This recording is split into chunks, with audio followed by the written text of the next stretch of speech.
ওস্তাদ, এইভাবে আর কতক্ষণ এই গলির ভিতরে দাঁড়িয়ে থাকবো?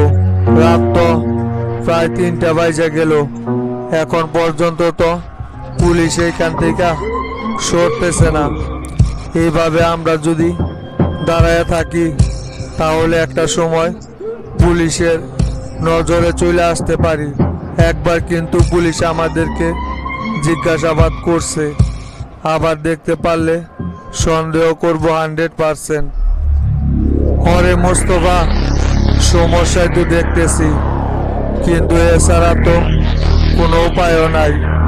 পুলিশ না সরলে তো আমরা শামসুর বাড়ির ভিতরে প্রবেশ করতে পারবো না। পুলিশ আগে এইখান থেকে সরতে হইব, সেই পর্যন্ত আমাদেরকে এইখানেই অপেক্ষা করতে হইব, সাবধানতা অবলম্বন কইরা। পুলিশ একবার এইখান থেকে সরে গেলেই আমরা সরাসরি শামসুর বাড়ির ভিতরে প্রবেশ করব। আর একবার যদি শামসুর বাড়িতে আমরা ওস্তাদ প্রবেশ করতে পারি তাহলে শামসুর উপরের ভিসা একেবারে কনফার্ম লাগানো যাইব, এতে কোনো রকমের সন্দেহ নাই। বাড়ির ভিতরে প্রবেশ করতে পারলেই শামসু নিশ্চিত আমাদের হাতে মারা পড়বই আজকে। কিন্তু সমস্যা হচ্ছে বাড়ির ভিতরে তো প্রবেশ করা যাচ্ছে না। আর কিছুক্ষণ দেখি পুলিশ এইখান থেকে সরে কিনা, তাছাড়া আক্রমণ করা সম্ভব হইব না।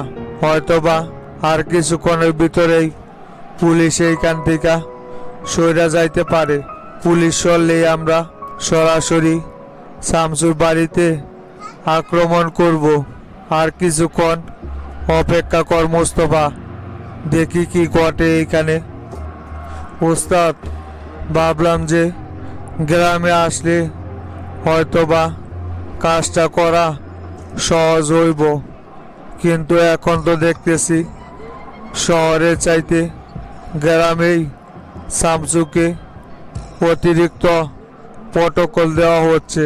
এর চাইতে তো ঢাকাতে যদি আমরা কাজটা সম্পূর্ণ করতে পারতাম তাহলে তো আমাদের জন্যই ভালো হইতো মনে হয়।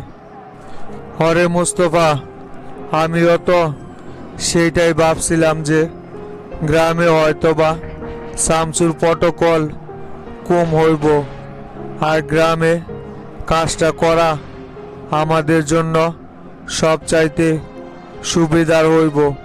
কিন্তু এখানে তো ব্যাপারটা উল্টো গইটা গেছে। ঢাকার চাইতে গ্রামে শামসুকে এখন বেশি প্রটোকল দেওয়া হচ্ছে। কাজটা আসলেই লেন্দি হয়ে যাচ্ছে রে। এত বেশি পেঁচাইলে তো কাজটা আমরা করতে পারবো না, উল্টো আরো ধরা খাইতে হইব। ওস্তাদ, যেভাবে হোক আজকের ভিতরেই কাজটা আমাদের সম্পূর্ণ করতে হইব। পুলিশকে আমরা কি জবানবন্দি দিছি মনে আছে? আমরা কিন্তু এখান থেকে রংপুর চলে যাওয়ার কথা বলছি। এখন যদি আবার পুলিশের সামনে দেখা হয়ে যায় তাহলে কিন্তু আর কোনো জবাবদিহি করতে পারবো না। তখন পুলিশ আমাদেরকে সন্দেহ কইরা তুলে নিয়ে যাইতে পারে। মোস্তফা, চিন্তা তো ওইটাই করতেছি। পুলিশ তো আবার আমাদেরকে দেখলেই জিজ্ঞাসাবাদ করব, কিন্তু এই পুলিশের জ্বালায় তো কাজটাও সম্পূর্ণ করতে পারতেছি না। দেখি আজকের ভিতরে যদি কাজটা করতে না পারি তাহলে নতুন আরেকটা লেবাস ধরতে হইব। এই বগুড়াতেই যেভাবে হোক শামসুকে শেষ করব, ওকে আর ঢাকাতে পৌঁছাতে দেব না। তুই এক কাজ কর মোস্তফা, তোর লগে যে মেশিনটা আছে সেটা লগে না রাইখা দূরে কোথাও রাইখা আয়। বলা তো যায় না, যদি পুলিশ আমাদেরকে চেক করে তখন মেশিন লগে পাইলে সাথে সাথে তুলে নিয়ে চলে যাইব। আমাদের সমস্ত প্ল্যান বুঝা যাইব। আর মেশিন যদি না পায় তাহলে 7-5-14 যে কোনো একটা জিয়া বুঝ দেওয়া যাইব। তুই মেশিনটা সরিয়ে রাখার ব্যবস্থা কর, পরে সময় মতো নিয়ে আসলেই হইব।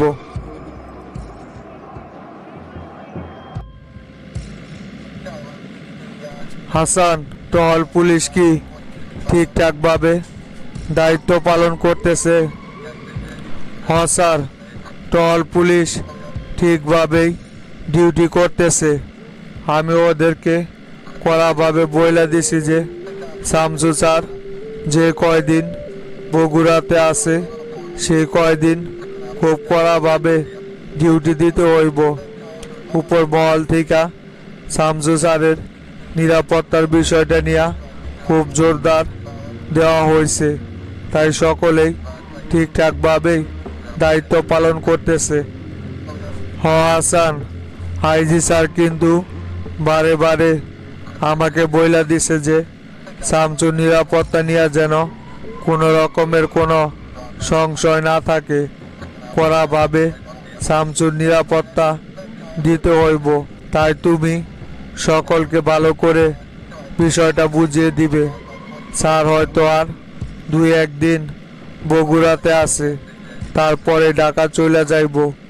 এই কয়দিন যাতে কোনো রকমের কোনো অপ্রীতিকর ঘটনা না ঘটে। স্যার, ওই দূরে দেখেন 2জন মানুষ গলির ভিতরে দাঁড়িয়ে থেকে যেন কি আলোচনা করতেছে। হাসান, তাই তো দেখি।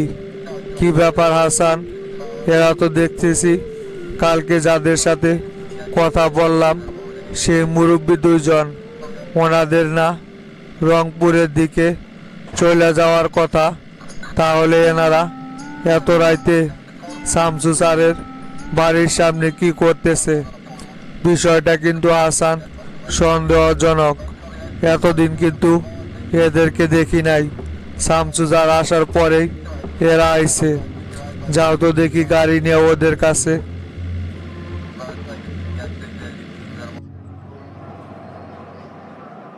ওস্তাদ, ওই দেখেন পুলিশের গাড়ি আমাদের দিকে আসতেছে। মনে হয় পুলিশ আমাদের দেখা পালাইছে। কি করবেন এখন ওস্তাদ? দৌড়ে পালামু নাকি? পুলিশ তো এবার ধরলে কোনো কিছুই জবাব দিতে পারবো না পুলিশের কাছে। যদি আমাদেরকে সন্দেহ কইরা তুলে নিয়ে যায়। আরে না না, দৌড় দেওয়া যাইব না। দৌড় দিলে আরো সমস্যা বেশি হইব। আমরা ইজিলি ওদের কাছে ধরা পড়ে যাইব। তোরে যে মেশিনটা সরাই রাইখে আসতে বলছিলাম, সরাই রাখছস না? হ উস্তাদ, মেশিন আমি সরাই রাখছি। আমার লগে এখন কোনো মেশিন নাই। আচ্ছা ঠিক আছে, পুলিশ আসলে তুই কোনো কথা বলিস না। যা বলার আমি বলতেছি। হে মেয়ে, আপনি সেই ফুরফুরা শরীফের পীরটা না? আর এইটাই তো আপনার সেই খাদেম। অবশ্য আমি সেই ফুরফুরা শরীফের অদম একজন পীর। দুনিয়াব্যাপী ইসলামের দাওয়াত দেওয়ার জন্য রাস্তায় রাস্তায় ঘুরে বেড়াইতেছি, তবুও যাতে মানুষকে বুঝিয়ে কিছুটা পরিমাণ হেদায়েতের দিকে নিয়ে আসা যায়। এই মেয়ে, আপনি এত রাতে এইখানে কি করেন? কালকেও আপনাকে এই দিক দিয়েই ঘোরাঘুরি করতে দেখছি। আপনারা না বলছি জায়গাটা খুবই সেন্সিটিভ, এইখানে এত রাতে কারো চলাফেরা করার অনুমতি নাই। আর আপনাদের তো আজকে রংপুরে চলে যাওয়ার কথা, তাহলে এখন আপনারা এত রাতে এদিকে কি করতেছেন? অবশ্য আমরা চলে যাইতে চাইছিলাম, কিন্তু এখানে আমাদের কাজটা এখনো সম্পূর্ণ হয় নাই, তো তাই আমরা এইখানে রয়ে গেছি। বুঝলাম আপনাদের কাজটা সম্পূর্ণ হয় নাই, তা আপনারা এত রাতে এইদিকে কি করতেছেন? কালকে তো আপনাদেরকে নিষেধ করা হয়েছে এইদিকে আসার জন্য। মসজিদে ছিলাম এতক্ষণ, ভালো লাগতেছিল না তো, তাই একটু পায়চারি করতেছি আর কি। পায়চারি করার আর জায়গা পান নাই তাই না? যেদিকে নিষিদ্ধ সেই দিকে আপনারা পায়চারি করতে আইছেন, আর মসজিদ এখান থেকে ভালোই দূর। এত দূরে আপনাদের পায়চারি করতে হইব কেন? আপনাদের কথা আমার সন্দেহজনক মনে হইতেছে। স্যার, এদের সাথে এত কথা বলার কোনো দরকার নেই। এদের চলাফেরা, কথাবার্তা সবই সন্দেহজনক। অনেক সন্ত্রাসী আছে যারা লেবাসদারি। এদেরকে এখনই থানায় নিয়ে চলি। জিজ্ঞাসাবাদ করলেই আসল কথা বের হয়ে আসবে। হাসান, তুমি একদম ঠিক কথা বলছ। এদেরকে এখনই গাড়ি তোলো।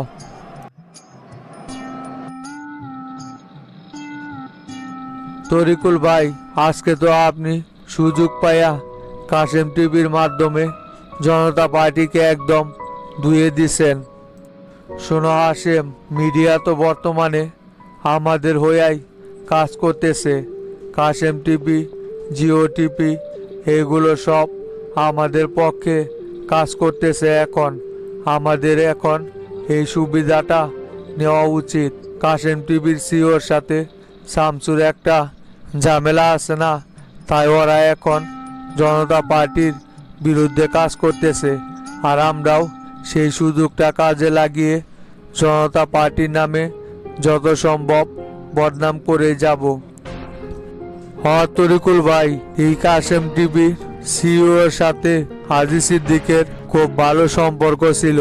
হাজি সিদ্দিককে গ্রেপ্তার করার পর ওরা হাজি সিদ্দিকের পক্ষে নিউজ করাতে শামসু এর সিইওকে গ্রেপ্তার করেছিল। তারপরে থেকেই ওরা জনতা পার্টির বিরুদ্ধে কাজ করে। আমরাও এই সুযোগটাই কাজে লাগাবো তরিকুল ভাই। আর সাভারে আমাদের জনসভায় পুলিশ হঠাৎ এইভাবে আক্রমণ করলো কেন? পুলিশ তো প্রথমে শান্তিপূর্ণ অবস্থানে ছিল, তারপরে ওরা কেন আমাদের নেতাকর্মীর উপর এইভাবে হঠাৎ আক্রমণ করে বসলো? স্যার, আমি যতদূর শুনতে পারছি, আইজির নির্দেশেই নাকি পুলিশ পরবর্তীতে আমাদের নেতাকর্মীদের উপর চড়াও হয়। হয়তোবা শামসু আইজিকে নির্দেশ দিছিল যে আমাদের সংবাদ সম্মেলনটা বানচাল করতে, তাই আইজির নির্দেশে ওরা আমাদের নেতাকর্মীদের উপর আচমকা আক্রমণ করে বসে। তাই আমরা প্রতিরোধ গড়ে তোলার সুযোগই পাই নাই। যেখানে যাই শুধু শামসু আর শামসু। এই শামসুর জন্যই তো আমরা একেবারে কোণঠাসা হয়ে পড়তেছি হাসেম। শামসুর জন্য তো কোনো আলদোলনে আমরা সফল করতে পারতেছি না। বুঝতে পারছি শামসুকে আগেই রাস্তা দিকে সরাইতে হইব, তাছাড়া জনতা পার্টিকে কোনোভাবেই ক্ষমতাচ্যুত করা সম্ভব না। তরিকুল ভাই, শামসুই তো সব কাজে বাগড়া দেয়। শামসু না থাকলে জনতা পার্টি আবার এত চড়াওভাবে বিরোধী দলের উপর দমন পীড়ন চালাতে পারে? জনতা পার্টির কতটুক সাহস আছে সেটা আমাদের খুব ভালো করে জানা আছে। জনতা পার্টিকে তো আমরা প্রায় পতন করে ফেলাইছিলাম। সেই সময় শামসু যদি দলের হাল না ধরতো, তাহলে এতদিনে জনতা পার্টির অস্তিত্বই থাকতো না। শোনো হাসেম, আগামী 3 তারিখ তুমি আমাদের সারা দেশে যত নেতা কর্মী আছে সবাইকে ঢাকায় উপস্থিত থাকতে বলবা। আমাদের উপর দমন পীড়ন নিরীপণ চলতেছে, এর প্রতিবাদে আমরা বিশাল এক প্রতিবাদী জনসভা করব। সেইখানে যেন সকল নেতা কর্মী উপস্থিত থাকে। তরিকুল ভাই, এটা একটা ভালো সিদ্ধান্ত নিয়েছেন আপনি। আমি সারা দেশের সকল নেতা কর্মীদেরকে এই খবরটা পৌঁছে দেওয়ার ব্যবস্থা করতেছি। এই ঘটনার পরিপ্রেক্ষিতে আমাদের একটা বড় ধরনের প্রতিবাদী জনসভা করাটা জরুরি। তা না হলে ওরা মনে করবে আমরা হয়তো ভয় পেয়ে গিয়েছি। তুমি তাইলে এখন আসো হাশেম, আর বিকেলে আমার বাসভবনে প্রেসিডিয়াম সদস্যদেরকে উপস্থিত থাকতে বলবা। ওদের সাথেও আমার আলোচনা করার আছে।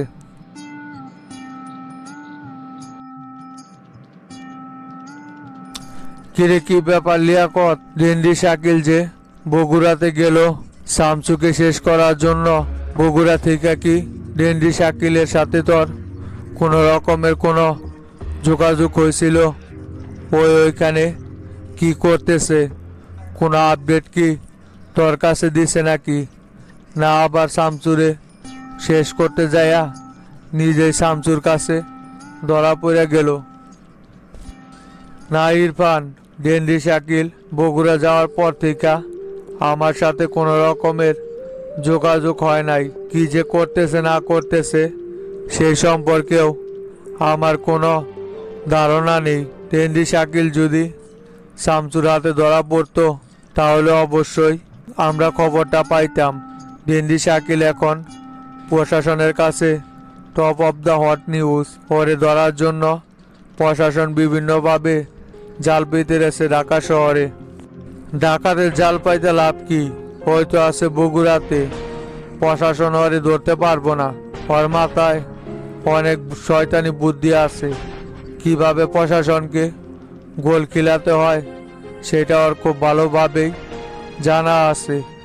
আমার ভয় শুধু শামসুর কাছে ওই ধরা না পড়ে। যদি শামসুর কাছে ধরা না পড়ে তাহলে ওরে ধরার মতো ক্ষমতার কারণেই ওই আগে থেকেই এরকম সাংঘাতিক একজন ব্যক্তি। সেই জন্যই আব্বু ওকে খুব পছন্দ করত। আমি তো শুধু আল্লাহ আল্লাহ করতেছি, চলে বলে কৌশলে কোনোভাবে যদি ডেন্ডি শাকিল শামসুকে ধ্বংস করতে পারত তাহলে আমাদের থেকে লাভবান আর কেউ হইতো না। হ্যাঁ, তুই ঠিকই বলছস। ডেন্ডি শাকিল হচ্ছে আমাদের আন্তাজে ডেলসোরা। টার্গেটে লাগলে লাগলো, না লাগলে নাই। যদি ডেন্ডি শাকিলকে দিয়া কাজটা সম্পূর্ণ করাইতে পারি তাহলে তো আমাদের থেকে আর কেউ লাভবান হইব না। দেখি এই শালা কি করতে পারে। তবে আমার মনে হয় না যে ওর গ্রামে যায়া ওরে ধ্বংস করাটা এত সহজ ব্যাপার হইব। ওইটা ডেন্ডি শাকিল বুঝুগা, ওইগুলো নিয়ে আমাদের চিন্তার কোনো কারণ নাই। কালকে তুই নাগরিক পার্টির টক শোটা দেখছস নাকি? টক শোর ভিতরে তো তরিকুল একেবারে শামসুকে ধুয়ে দিছে। সাভারে ওদের নেতাকর্মীদের আটক করার প্রতিবাদে শামসুর বিরুদ্ধে মুখ দিয়া যা আইছে তাই বলছে। দেখলাম তো। শামসুর মেয়াদ মনে হয় আর বেশি দিন নাই জনতা পার্টিতে। জনতা পার্টির সকল নেতাকর্মী শামসুর বিরুদ্ধে অবস্থান নিচ্ছে। এইদিকে আবার বিরোধী দলেরাও শামসুকেই দোষারোপ করতেছে। শুধুমাত্র প্রেসিডেন্টের জন্যই শামসু এখনো জনতা পার্টিতে টিকা আছে। প্রেসিডেন্ট আর একা ওকে কতদিন আগলিয়ে রাখবে? এক সময় না এক সময় প্রেসিডেন্ট বাধ্য হইয়া শামসুকে দল থেকে বহিষ্কার করতে পারবে। আমাদের এখন কাজ হলো নাগরিক পার্টির প্রত্যেকটা জনসভায় ছেলে পেলে অর্থ যা লাগে সব দিয়ে ওদেরকে সাহায্য করা, যাতে শামসুর বিরুদ্ধে ওদের আন্দোলনটা আরও তীব্র হয়। আর আমাদের ছেলে পেলেদেরকে বইলা দিতে হইব মিছিলের ভিতরে এরা মিশা যায় যেন জ্ঞানজাম তৈরি করার পরিবেশ সৃষ্টি করে।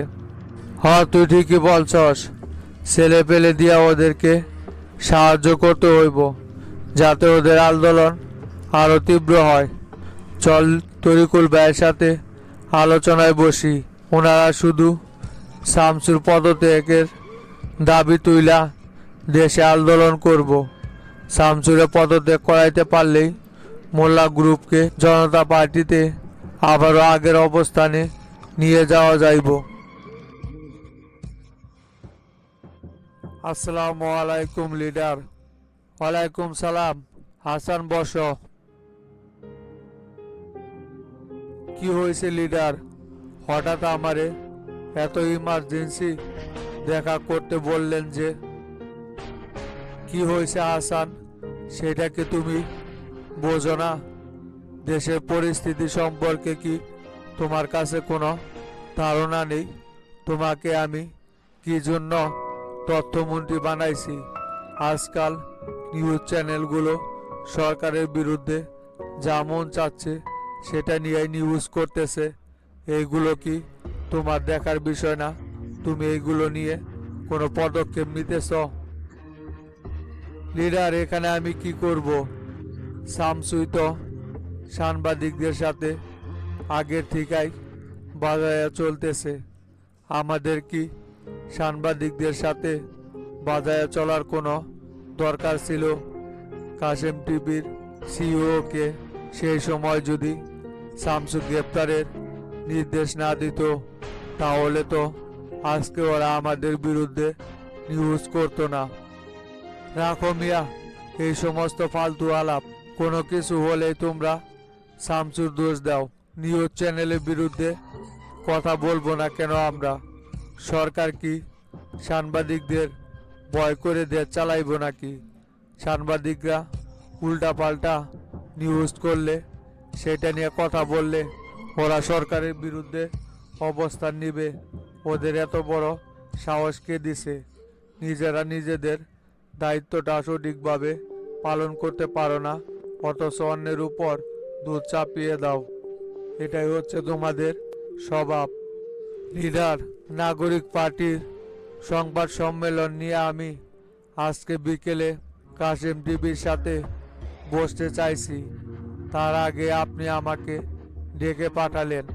আমি আজকে ওদের সাথে এই বিষয়ে আলোচনা করার জন্য স্থির হয়েছিলাম যে ওরা কী কারণে এই ধরনের নিউজ প্রচার করলো, সেটার জবাবদিহি ওদের থেকে নিব।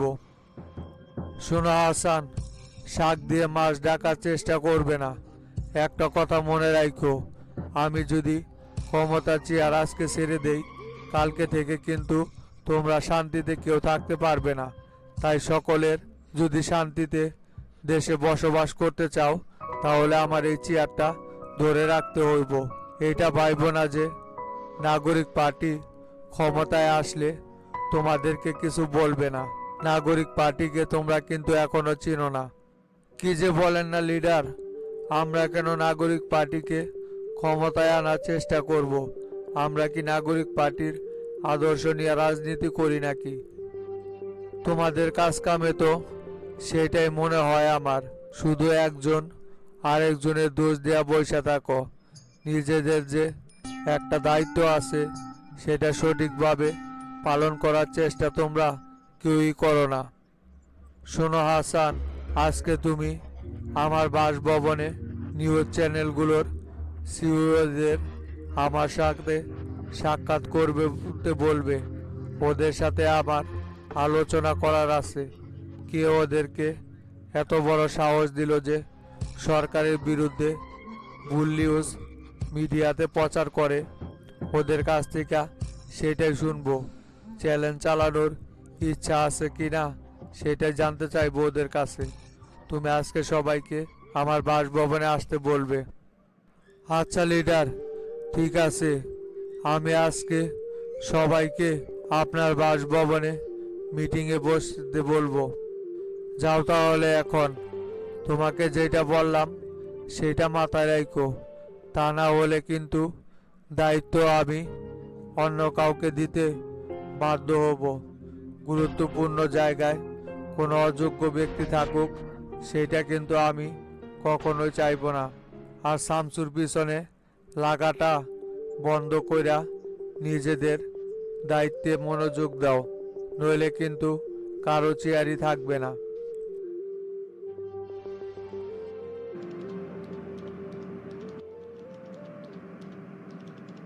আরে শামসু আইস, তা দাঁড়ায় রইলাকে? শামসু বস।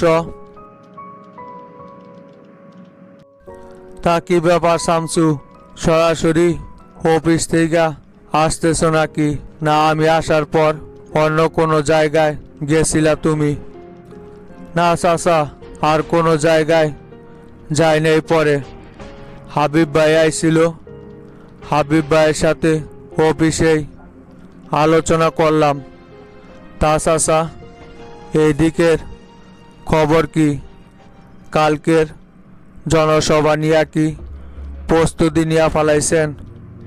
নেতা কর্মীরে আগের থেকেই জানায় রাখতে হইব কিন্তু চাচা, কালকে কিন্তু আমি চূড়ান্ত নাম সিলেক্ট করব, তাই আপনারা সকলেই প্রস্তুতি নিয়ে থাকেন।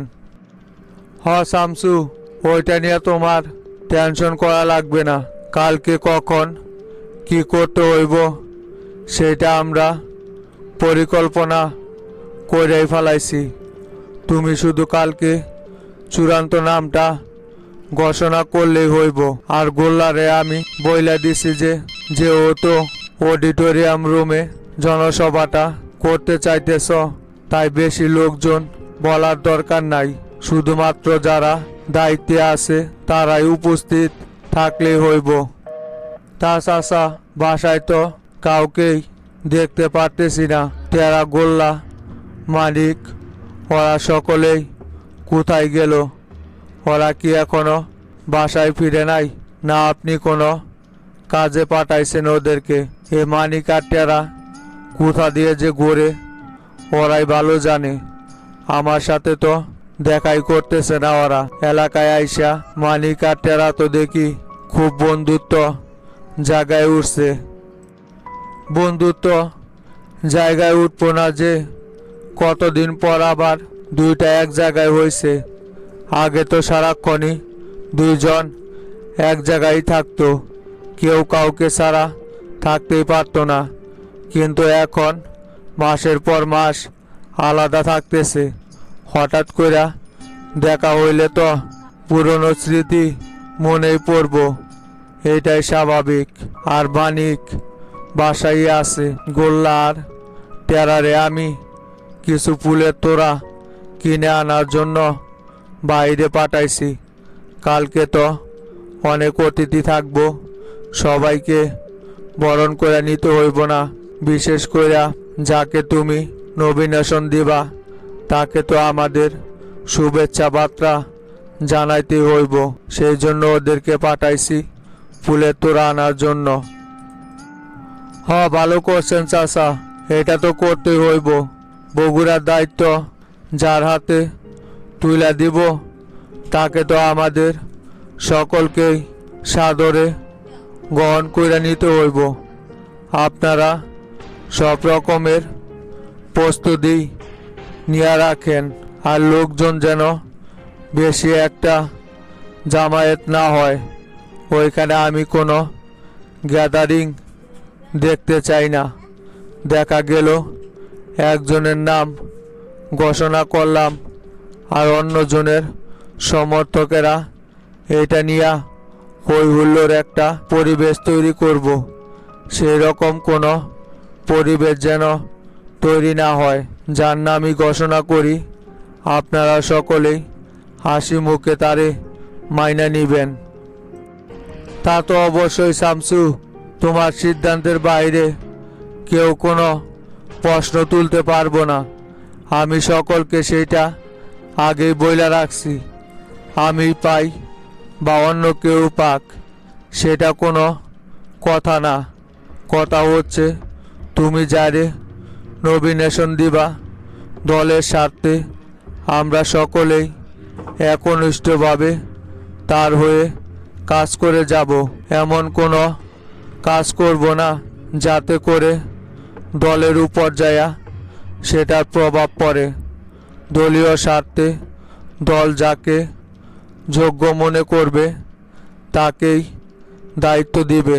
তা শামসু, তুমি তো এখন পর্যন্ত আমাকেও কিছু বললা না, কাকে তাহলে দায়িত্বটা দিতে চাইতেছে শামসু? অন্তত আমাকে তো বলা যায়।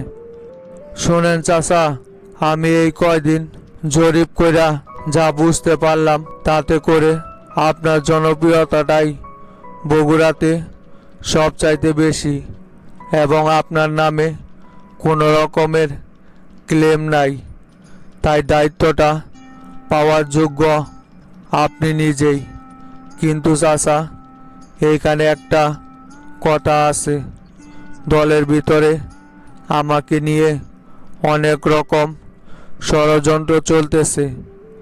এই মুহূর্তে আমি যদি আপনাকে দায়িত্ব দেই, তাহলে দলের সিনিয়র নেতারা প্রেসিডেন্টের কাছে আমার নামে বিভিন্ন রকমের কাঠি লাগাইতে থাকবো, যাতে করে বোঝাতে পারে প্রেসিডেন্টকে আমি গ্রুপিং রাজনীতি করতেছি। শোনো শামসু, আমি আফজাল মাস্টার কখনোই ক্ষমতার লোভ কইরা রাজনীতি করতে আসি নাই। আমার ভিতরে সেরকম কোনো মন মানসিকতা তৈরি হয়নি শামসু। আমার এমনিতেই সভাপতির দায়িত্ব দিছ, সেটাই আমি সঠিকভাবে পালন করার চেষ্টা করতেছি, যাতে করে তোমার কোনো রকমের সমস্যা না হয়। আমাকে যদি তুমি এমপি নমিনেশন না দিতে চাও, তাহলে আমার বিন্দু পরিমাণ কোনো আফসোস থাকবো না। তোমার যদি মনে হয় যে আমারে নমিনেশন দিলে দলের ভিতরে কোনো রকমের কুন্দল সৃষ্টি হয়, তাহলে আমাকে নমিনেশন দেওয়ার প্রয়োজন নেই। তুমি তোতা অথবা হাবিব ভাই, এদের দুজনের একজনকে বেছে নিতে পারো, তবে শফিক ভাই না। আমার কাছে চাচা, শফিক চাচা আগের থেকেই অপছন্দীয় লোক। ওনার নামে যেই পরিমাণ ক্লেম আছে, তা আপনাদের সকলকে একত্রিত করলেও আপনাদের সেই রকম কোনো অভিযোগ পাওয়া যাইব না। আর হাবিব ভাইও খুব একটা সুবিধার লোক না। তবে তোতার সম্পর্কে এই কয়দিন তথ্য নিয়ে আমি যা বুঝতে পারলাম, তোতা এখন সম্পূর্ণটাই পাল্টে গেছে। তাই আমি তোতার উপরই এই দায়িত্বটা দিতে চাইতেছি। এখন আপনি কি বলেন চাচা? তোতার উপর কি দায়িত্বটা দেওয়া কোনোভাবে ঠিক হইব, না আপনার কোনো পছন্দের ব্যক্তি আছে? না না শামসু, তুমি যদি আমাকে পার্সোনালি ভাবে তোতার সম্পর্কে জিজ্ঞাসা করো, তাহলে আমি ভালোই বলবো। তোতা বর্তমানে অনেক ভালো কাজ করে যাচ্ছে, যেটা প্রশংসনীয়। কিন্তু এই শফিকের পাল্লায় পড়াই তোতা প্রথম দিকে কিছু উল্টাপাল্টা কাজ করছিল। পরে যখন বুঝতে পারছে, তখন তোতা ঠিকই শফিকের পিছ থেকে সরে আইছে। তোতার উপর দায়িত্বটা দিলে মোটামুটি খারাপ হয় না। তাইলে চাচা, সিদ্ধান্ত ওইটাই হইল। তোতাকে তাহলে নমিনেশন দেওয়ার বিষয়টা চূড়ান্ত করলাম।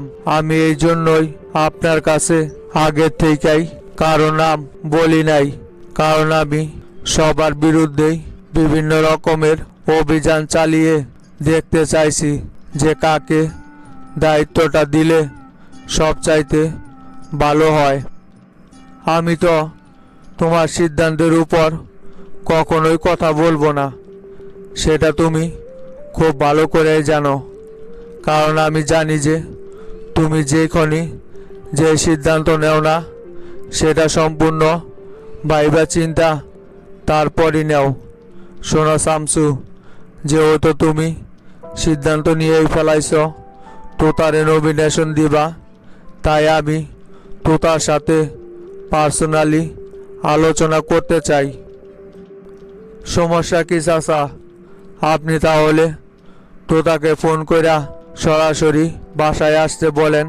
আপনি আর আমি নমিনেশন ঘোষণা করার আগে তোতার সাথে একটু আলোচনা করে নেই। আর আপনার যদি তোতাকে ব্যক্তিগত কোনো উপদেশ দেওয়ার থাকে, তাহলে সেটাও দিতে পারেন, যাতে করে তোতা পরবর্তীতে আমাদের পক্ষে হয়েই কাজ করে।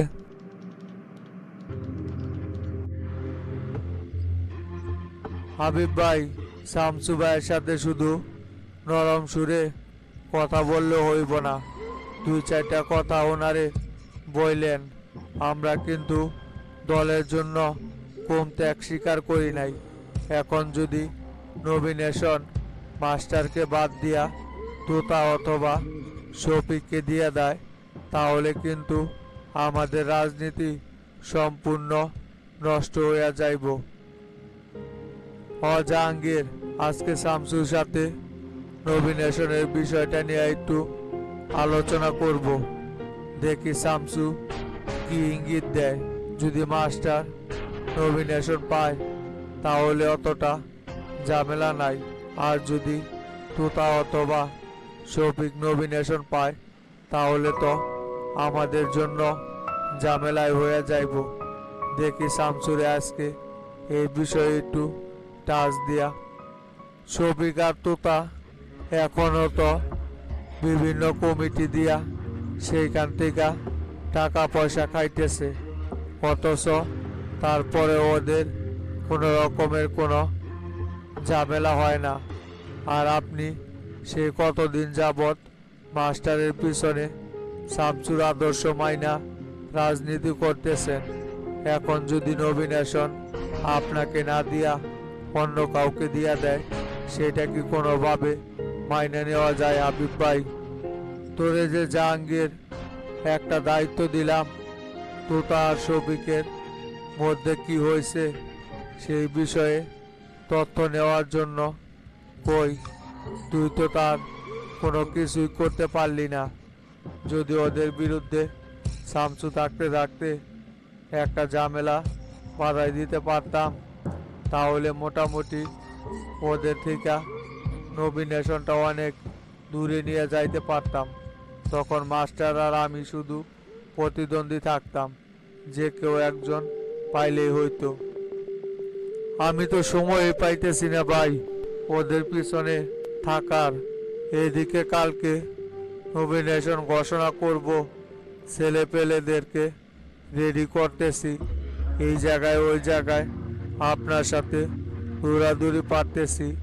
এত ব্যস্ততার ব্যাপারে কিভাবে ওদের পিছনে আমি সময় দেই? যদি একটু সময় বের কইরা ওদের পিছনে থাকতে পারতাম তাহলে অবশ্যই ওদের তথ্যটা বের করতে পারতাম, কিন্তু ব্যস্ততার কারণে তো সময় দিতে পারতেছি না। শুধু একদিক নিয়ে পড়ে থাকলে হইব রে, চারিদিকেই সময় দিতে হইব। নেতা হওয়াটা এত সোজা না।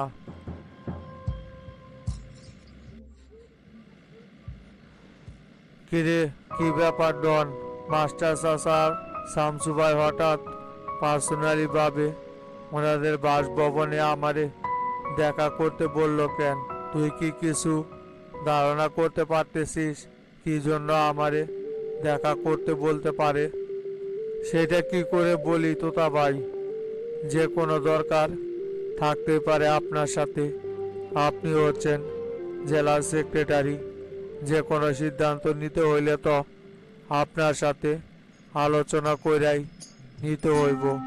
তবে তোতা ভাই, আমার যেন কেমন সকাল থেকেই খুশি খুশি লাগতেছে মনটা। মনে হয় আপনার জন্য কোনো রকমের ভালো কোনো নিউজ থাকতে পারে। তুই যে কি আজাইরা কথা বলস না ডন। আমি তো কখনোই ভাবি না যে শামসু আমাকে বগুড়া চাইরে নমিনেশন দিবে। এখানে মাস্টার হাবিবের মতো শক্তিশালী ক্যান্ডিডেট থাকতে আমাকে কি আর টিকিট দিবে জনতা পার্টি থেকে? সেটা আমি কখনোই আশা করি না। শুধুমাত্র তুই বলতে বলছিলি বইলাই শামসু ভাইকে বিষয়টা আমি জানাই রাখছিলাম। আপনি যে কি বলেন না তোতা ভাই, কেন আপনাকে নমিনেশন দিবে না? আপনার ভিতরে কি নেই? জেলার রানিং সেক্রেটারি, আর আপনার বিরুদ্ধে এখন সেই রকম কোনো ক্লেমও নাই। আর শামসু ভাই ব্যক্তিগত কোনো রাগ থেকেও আপনাকে নমিনেশন বঞ্চিত করবে না কখনোই। মাস্টারের পর আমি মনে করি আপনি সবচাইতে যোগ্য ব্যক্তি। আর মাস্টার যদি নির্বাচন না করতে চায় সেক্ষেত্রে তো আপনাকে দিতেই পারে। এখানে তো অবাক হওয়ার কিছু নাই। আচ্ছা, আগে চল দেখি, ওইখানে গেলেই বোঝা যাইব যে কি কারণে শামসু ভাই পার্সোনালি ভাবে আমাকে ডেকে পাঠাইছে।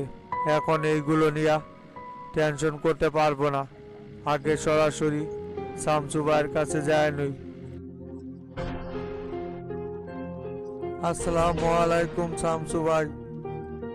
ওয়ালাইকুম সালাম তোতা, আইসস? তা কি ব্যাপার ভাই, হঠাৎ আমারে মাস্টার চাচা ফোন দিয়া বলল আপনারা নাকি ইমার্জেন্সি আমার সাথে দেখা করতে চাইছেন। তা কি ব্যাপার ভাই, এত ইমার্জেন্সি কি বিষয়ে কথা বলার জন্য আমাকে ডাকলেন? শোন তোতা, মাস্টার চাচা তোরে গুরুত্বপূর্ণ কিছু কথা বলবো, সেইগুলো মনোযোগ দিয়া শোন এবং মেনে চলার চেষ্টা করবি সব সময়, এতে করে তোরই মঙ্গল হইব। শামসু ভাই, আমি তো এমনিতেই মাস্টার চাচার কথাগুলো মেনে রাজনীতি করার চেষ্টা করতেছি। মাস্টার চাচা যেভাবে যখন যা করতে বলতেছে সেটাই আমি অক্ষরে অক্ষরে পালন করার চেষ্টা করে যাচ্ছি ভাই। হ্যাঁ, সেইটা আমরা জানি বইলাই তোরে আজকে এই জায়গায় ডাকছি, তা না হলে তোরে আজকে এই জায়গায় আমরা ডাকতাম না রে তোতা। তোর ভিতরে যে পরিবর্তন দেখছি সেইটা দেখা মনে হয়েছে তোরে ডাইকা কিছু কথা বলার দরকার, তাই আমরা তোরে ডাকার সিদ্ধান্ত নিছি। এখন মাস্টার চাচা কি বলে সেটা শোন। শোনে তোতা, শামসু অনেক বড় একটা গুরুত্বপূর্ণ সিদ্ধান্ত নিছে। শামসু চাইতেছে বগুড়া 4 থেকে তুই এমপি পদে জনতা পার্টির সমর্থন নিয়ে নির্বাচন কর। বলেন কি চাচা, শামসু ভাই এত বড় একটা গুরুত্বপূর্ণ সিদ্ধান্ত নিছে? আমার মতোই অদমকে যে উনি এই পর্যায়ে নিয়ে যাইতে চাইছে, এতে আমি খুশি। এখানে অবাক হওয়ার কিছু নাই তো, তোর যোগ্যতা আছে বইলাই তো তোর এই জায়গায় বসাইছি। শোনে তোতা, শামসু তোর উপর দায়িত্বটা দিছে, তুই এখন দায়িত্বটা সঠিকভাবে পালন করার চেষ্টা কর। তা তো অবশ্যই চাচা, শামসু ভাই যে দায়িত্ব আমার উপর দিছে সেটা আমি অক্ষরে অক্ষরে পালন করার চেষ্টা করে যাব সব সময়। কিন্তু চাচা, শামসু ভাই যে আমাকে নমিনেশন দিতে চাইতেছে, এটা আবার হাবিব আর শফিক তো মাইনে নিব? ওরা তো কোনোদিনও মাইনে নিতে চাইব না এই ঘটনাটা, ওরা তো আমার বিরোধিতা কইরাই যাইব। কে মারলো না মারলো সেই চিন্তা তোর না, দল যাকে যোগ্য মনে করব তাকেই নমিনেশন দিব, এটাই সকলকে মাইনে নিয়া রাজনীতি করতে হইব। আর যদি কেউ দলীয় সিদ্ধান্তের বাইরে গিয়ে ব্যক্তিগত কোনো সিদ্ধান্ত নিতে চায়, তাহলে দল তার বিরুদ্ধে অবশ্যই সাংগঠনিক যা ব্যবস্থা নেওয়ার সেটা নিব। তুই তোর মতো প্রস্তুতি নি। তবে শামসু ভাই, আপনি যে সত্যি একজন মহৎ মনের মানুষ সেটা আবারও প্রমাণ করলেন।